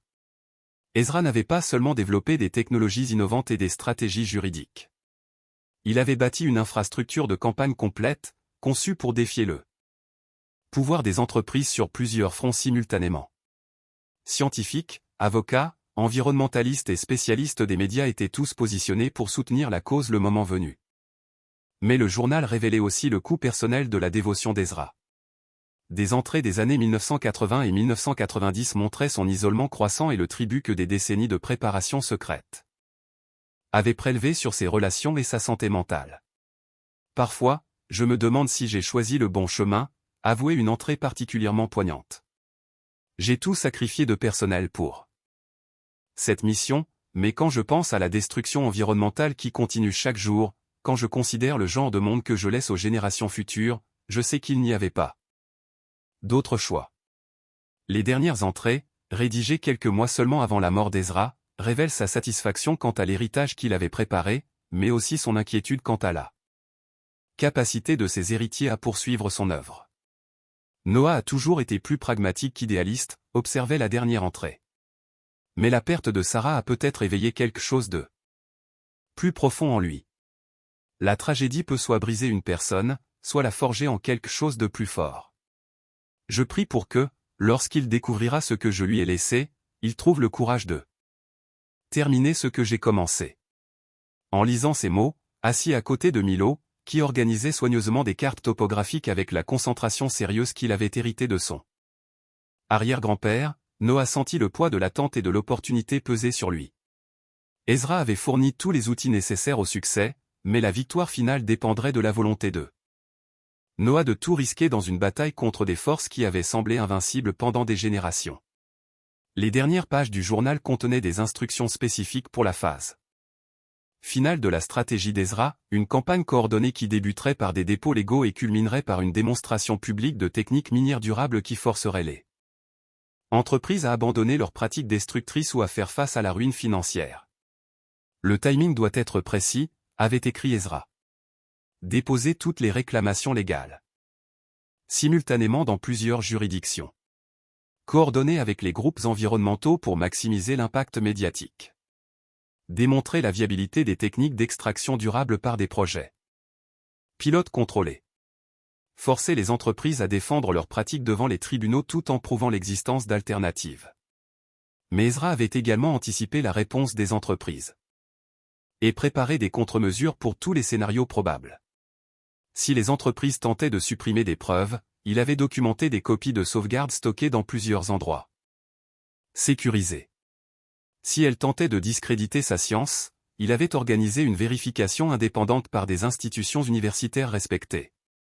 Si elles recouraient à l'intimidation ou à la violence, il avait mis en place des protections légales et des connexions médiatiques qui transformeraient de telles tactiques en désastres de relations publiques. Ils se battront sans fair play, avertissait le journal. Les avocats d'entreprise contesteront chaque document, mettront en doute chaque affirmation scientifique et tenteront de retarder les procédures jusqu'à ce que nous manquions de ressources. Mais je m'y suis préparé. Chaque élément de preuve a été vérifié indépendamment. Chaque réclamation légale a été étudiée et recoupée. Chaque technique scientifique a été Testé et documenté selon les normes académiques les plus élevées. La nature exhaustive de la préparation d'Ezra devint claire à mesure que Noah lisait les plans d'action détaillés qui remplissaient la dernière section du journal, liste de contacts pour les avocats spécialisés dans l'environnement, les représentants des médias et les fonctionnaires du gouvernement. Calendrier de démonstration des techniques minières durables, stratégie pour gérer les contre-attaques des entreprises et les contestations juridiques. Mais peut-être plus important encore. Le journal contenait des conseils personnels pour Noah et Milo sur les défis psychologiques qu'ils affronteraient lors des batailles à venir. Le pouvoir des entreprises dépend de leur capacité à faire sentir les individus petits et impuissants, avait écrit Ezra.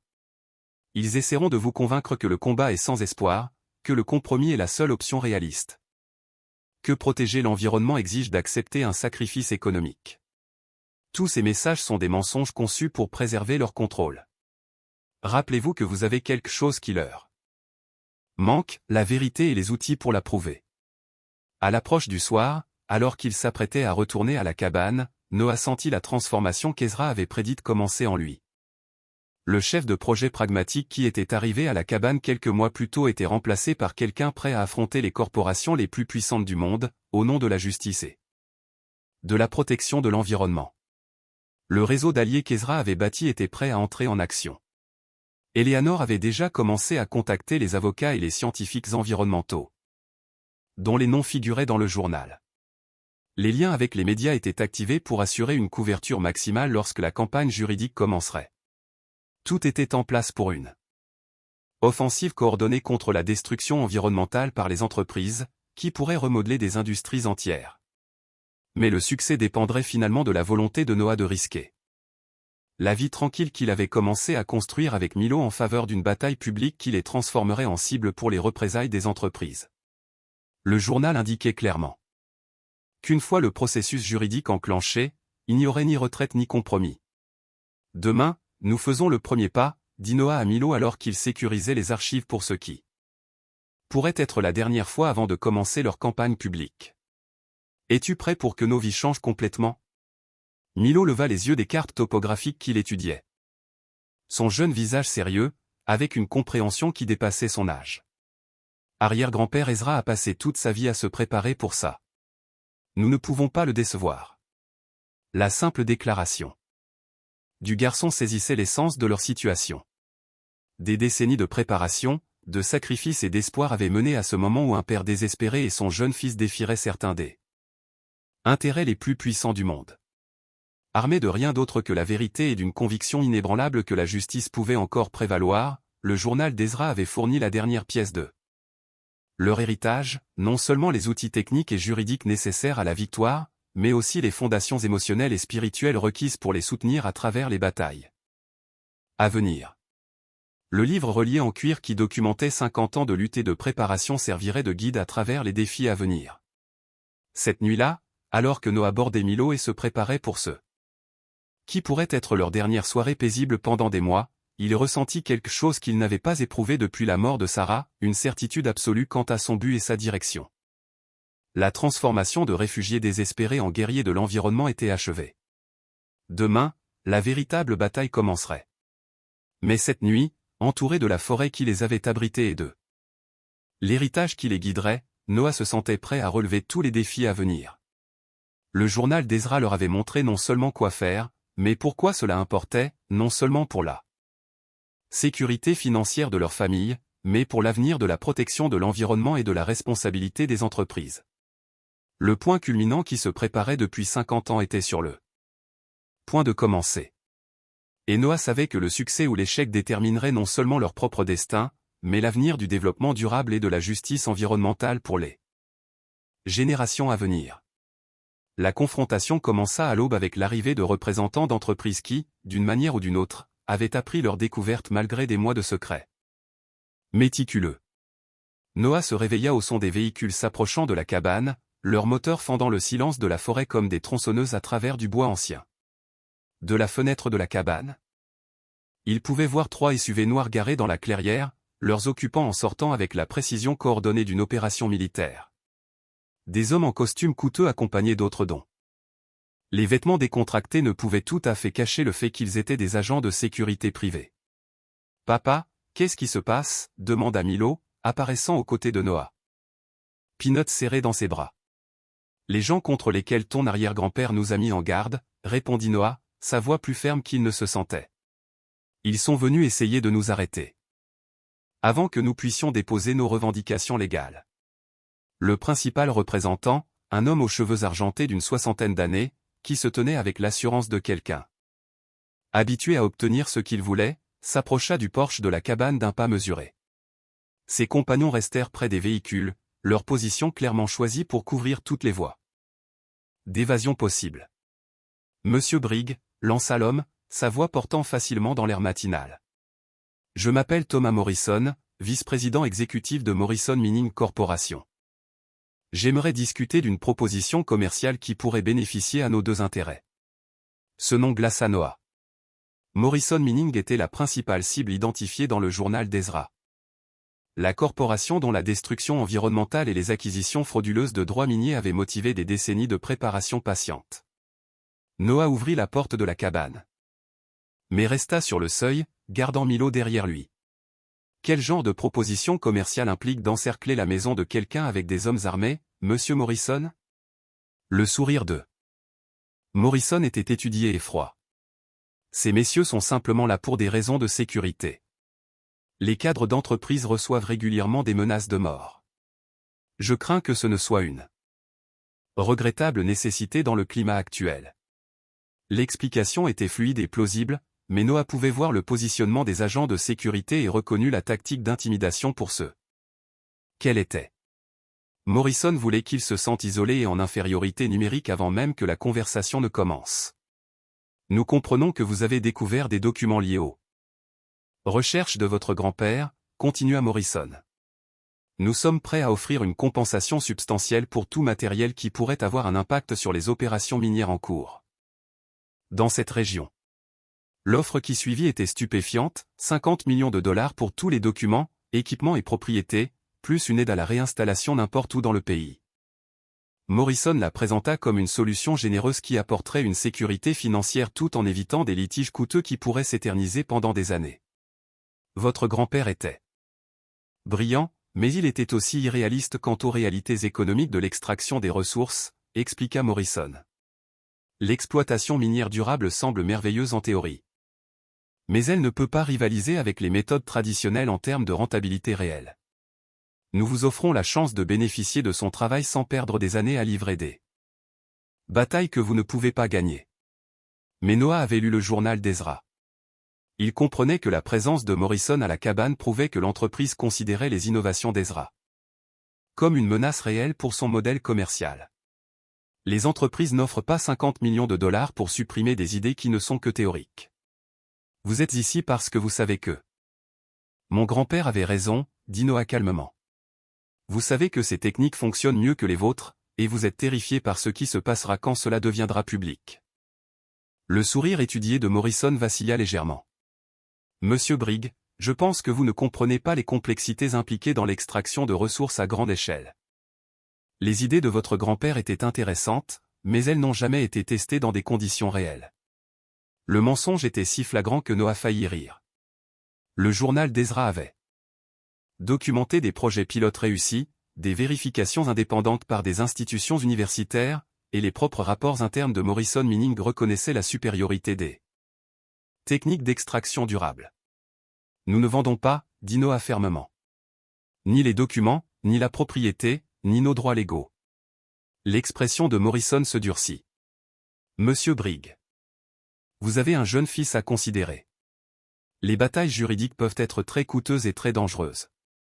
Les entreprises ont des ressources que les individus ne peuvent tout simplement pas égaler.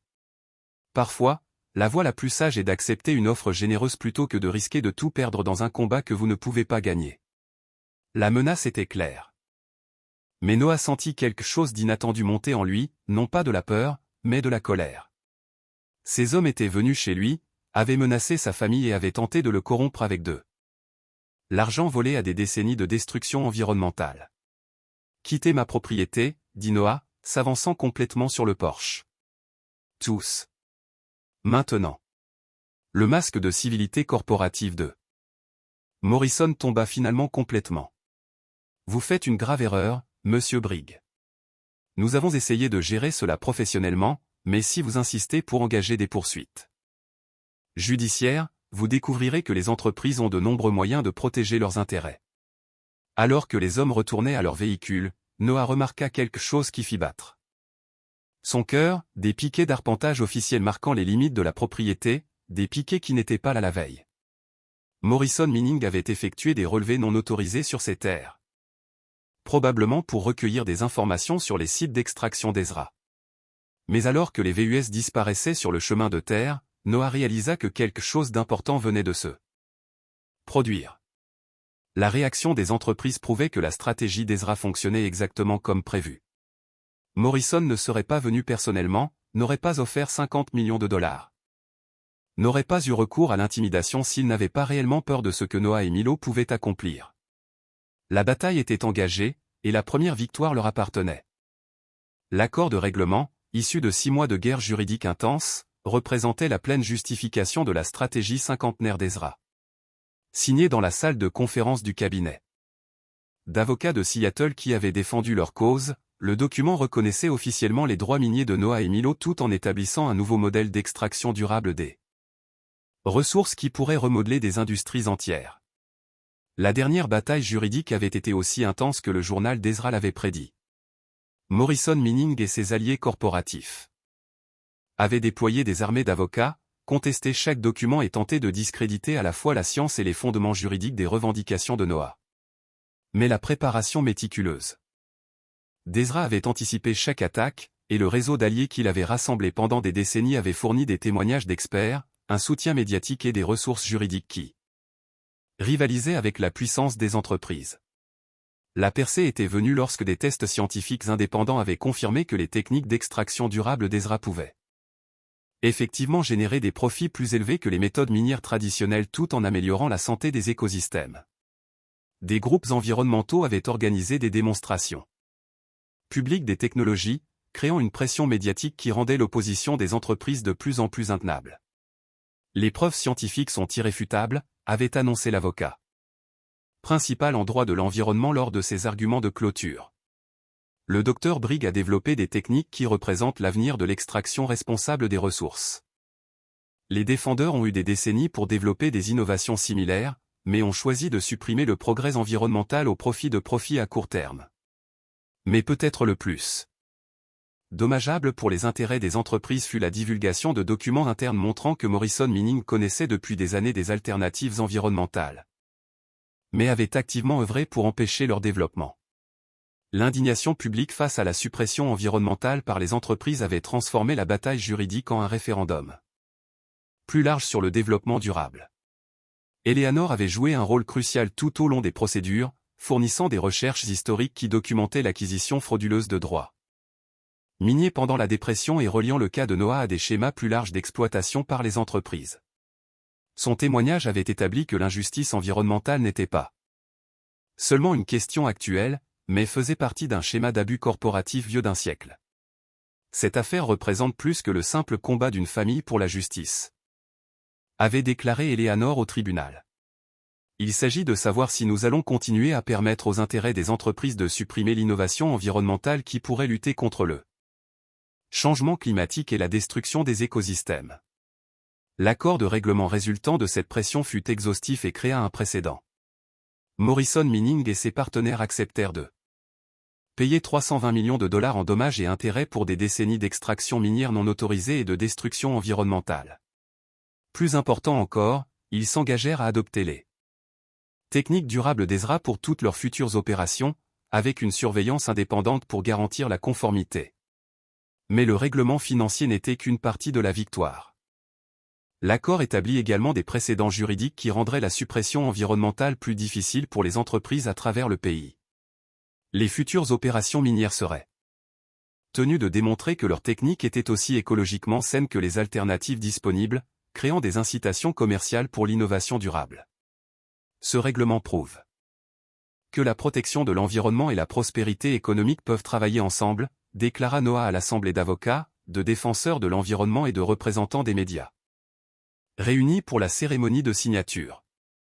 La vision de mon grand-père en matière de développement durable n'est pas seulement possible. Elle est plus rentable que les méthodes destructrices que les entreprises utilisent depuis des décennies. La transformation personnelle que la bataille juridique avait opérée chez Noah fut aussi significative que la victoire publique. Le père désespéré et en deuil qui était arrivé à la cabane quelques mois plus tôt avait été remplacé par quelqu'un qui comprenait son pouvoir d'agir et sa responsabilité de protéger le progrès environnemental pour les générations futures. Mais peut-être plus important encore, le règlement garantissait que les innovations d'Ezra atteindraient enfin leur objectif. Les techniques d'extraction durable, qui avaient été supprimées pendant des décennies, seraient désormais mises en œuvre à une échelle telle qu'elles pourraient faire une réelle différence dans la lutte contre le changement climatique et la destruction de l'environnement. Alors que Noah et Milo s'apprêtaient à quitter le cabinet d'avocats pour retourner dans leur foyer forestier, le poids de l'accomplissement pesait presque aussi lourd que le fardeau de la responsabilité l'avait été. Ils avaient réalisé quelque chose qui avait semblé impossible, affrontant le pouvoir des entreprises et gagnant de manière décisive. L'accord de règlement représentait plus qu'une simple sécurité financière pour leur famille. C'était la preuve que la justice pouvait encore prévaloir, que la protection de l'environnement pouvait être économiquement viable, et que des gens ordinaires pouvaient défier les intérêts les plus puissants de la société lorsqu'ils étaient armés de vérité et de détermination. En sortant du bureau d'avocat de Seattle sous le soleil de l'après-midi, Noah ressentit quelque chose qu'il n'avait pas éprouvé depuis la mort de Sarah, une confiance totale en l'avenir. La bataille qui avait consumé la vie de son grand-père était terminée. Et la victoire appartenait au progrès environnemental et au développement durable. Mais au-delà de la victoire, le règlement représentait l'espoir. L'espoir que la prochaine génération hériterait d'un monde où la prospérité économique et la protection de l'environnement travailleraient ensemble, où le pouvoir des entreprises servirait le progrès environnemental plutôt que de le supprimer, et où les innovations nécessaires pour lutter contre le changement climatique ne seraient plus cachées sous la mousse et les racines dans des clairières forestières oubliées. Un an après le règlement, la cabane transformée témoignait à la fois de la restauration et du renouveau. Là où des poutres de toit affaissées menaçaient autrefois l'effondrement, des bois équarris soutenaient maintenant une structure qui durerait des générations. Le porche penché avait été reconstruit avec la même attention au savoir-faire qu'Ezra avait apporté à sa construction originale, et les fenêtres fissurées avaient été remplacées par des vitres à haute efficacité énergétique qui scintillaient sous le soleil du matin. Mais les changements allaient bien au-delà de simples réparations. La cabane était devenue le siège de la Fondation Brigg pour l'innovation environnementale, une organisation à but non lucratif dédiée au soutien des technologies durables, au développement et à la garantie que le progrès environnemental ne puisse plus jamais être supprimé par les intérêts des entreprises. Noah se tenait sur le porche reconstruit, regardant Milo explorer la forêt avec la même curiosité débordante qui avait mené à leur découverte de la cave cachée. Mais maintenant, les explorations du garçon étaient guidées par des connaissances scientifiques et une compréhension environnementale qui aurait rendu son arrière-grand-père fier. « Papa, regarde ce que j'ai trouvé », appela Milo de la lisière des arbres, brandissant un appareil qui ressemblait à une combinaison de détecteurs de métaux et de scanner environnemental. La composition du sol ici est parfaite pour les nouvelles techniques de séquestration du carbone que développe la Dr Chen. Le partenariat avec le Pacific Environmental Institute avait produit des innovations que même Ezra n'aurait peut-être pas imaginées. S'appuyant sur ces méthodes d'extraction durable, les chercheurs avaient développé des techniques permettant de réparer activement les dommages environnementaux tout en générant de la valeur économique. Les projets pilotes menés sur leurs propriétés démontraient que les écosystèmes endommagés pouvaient être restaurés à un état meilleur que leurs conditions originales tout en produisant des ressources précieuses. Eleanor était devenue la coordinatrice de recherche en chef de la fondation, son expertise historique et ses connaissances locales fournissant un contexte crucial pour les projets en cours. Les archives souterraines qui avaient autrefois caché les secrets d'Ezra servaient maintenant de bibliothèque de recherche où des scientifiques de l'environnement du monde entier venaient étudier les techniques de développement durable. La chose la plus remarquable dans le travail de votre grand-père, disait souvent Eleanor aux visiteurs, ce n'était pas seulement ses innovations techniques, mais sa compréhension que la protection de l'environnement devait être économiquement viable pour réussir. Il a créé un modèle qui rend la durabilité rentable. Le portrait de famille restauré qui occupait désormais la place d'honneur sur la cheminée montrait 3 générations ensemble, Ezra, Noah et Milo debout à côté de la cabane qui les avait tous abrités. La nouvelle photographie avait été soigneusement composée pour refléter l'original, mais les expressions étaient différentes. Là où les yeux d'Ezra avaient eu la vigilance de quelqu'un gardant des secrets, les visages de Noah et Milo montraient la confiance de personnes dont la mission était publique et dont le succès se mesurait en changements positifs. La sécurité financière que le règlement avait procuré changea leur vie. Mais Noah avait découvert que la richesse signifiait peu sans un but. Le travail de la fondation donnait un sens à leur prospérité, garantissant que les innovations d'Ezra continuent de se développer et de se répandre plutôt que de simplement enrichir une famille. Nous ne sommes pas riches parce que nous avons gagné de l'argent, avait expliqué Noah à Milo lors d'une de leurs conversations du soir près de la cheminée. Nous sommes riches parce que nous pouvons aider à résoudre des problèmes qui comptent. La compréhension de la situation par le garçon avait évolué avec son âge et son expérience. À 9 ans, Milo pouvait discuter des techniques minières durables, du droit de l'environnement et de la responsabilité des entreprises avec une sophistication qui étonnait les chercheurs adultes qui visitaient la fondation. Mais peut-être plus important encore, il comprenait le lien entre leur guérison personnelle et leur mission environnementale. Le chagrin de la mort de Sarah n'avait jamais disparu, mais il s'était transformé en détermination à créer un monde où les familles n'auraient pas à choisir entre la sécurité économique et la santé environnementale. La transformation de la communauté avait été aussi significative que les changements familiaux. Pine Ridge était passé d'une ville rurale en difficulté à un centre d'innovation environnementale, avec des entreprises de technologie durable déménageant dans la région pour être proches des installations de recherche de la fondation. Les avantages économiques du progrès environnemental devenaient visibles dans toute la région. Frank Kowalski, le propriétaire de la quincaillerie qui était initialement sceptique quant à la capacité des citadins à tenir dans les bois, était devenu l'un des plus fervents partisans locaux de la fondation. Son magasin proposait désormais des produits technologiques durables aux côtés de la quincaillerie traditionnelle, et il servait souvent d'ambassadeur officieux pour les visiteurs désireux de comprendre la transformation de la communauté. Avant, la protection de l'environnement signifiait des difficultés économiques ici, racontait Frank aux nouveaux arrivants. La fondation Brigg a prouvé que ce n'était pas vrai. La conservation peut créer plus d'emplois et de richesses que l'exploitation ne l'a jamais fait. Les précédents juridiques établis par leur affaire se répercutaient sur le droit de l'environnement à l'échelle nationale. D'autres familles qui avaient été flouées de leurs droits miniers des décennies auparavant récupéraient avec succès leurs propriétés en utilisant des stratégies développées lors de la bataille de Noah et Milo contre Morrison Mining. Des groupes environnementaux utilisaient des approches juridiques similaires pour contester la suppression des technologies durables par les entreprises dans d'autres industries.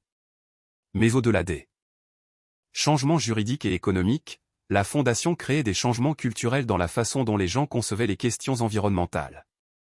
La vision d'Ezra de la protection de l'environnement comme une opportunité économique plutôt qu'un sacrifice économique gagnait en acceptation parmi les chefs d'entreprise, les politiciens et les citoyens ordinaires qui avaient auparavant considéré la conservation et la prospérité comme incompatibles.